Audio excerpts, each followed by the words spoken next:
Welcome back to the Canadian Citizens Journal. Today we are looking at Chapter 12 of our Constitutional Manual. This chapter is about federalism. Federalism is the soul of the Canadian Constitution. It is the idea that power is divided between the federal government and the provinces, so that each is sovereign in its own area. Neither level of government is the employee of the other. They are co-equals under the law. Hogg explains that the reason we chose federalism back in 1867 was to protect diversity.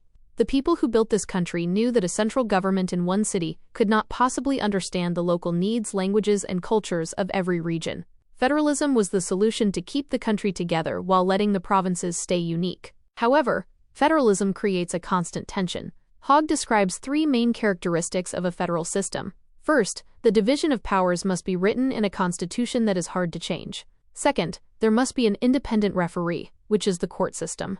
And third, there must be a way to settle disputes when both levels of government try to pass laws on the same subject. One of the most important rules Hogg covers in this chapter is the doctrine of paramountcy.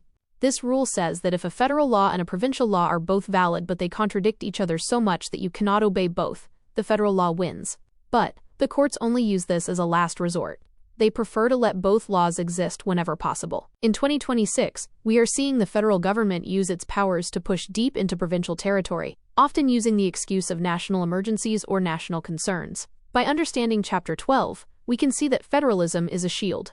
It is meant to prevent any one government from having total control over every aspect of a citizen's life. When federalism is working, it creates a balance of power. When it fails, we end up with a system where the provinces are treated like children of the federal government, which is exactly what the Constitution was designed to prevent. Next time, we are moving into Chapter 13 to look at the Peace, Order, and Good Government Clause. This is the emergency button of the Constitution. Until then, keep looking at the evidence.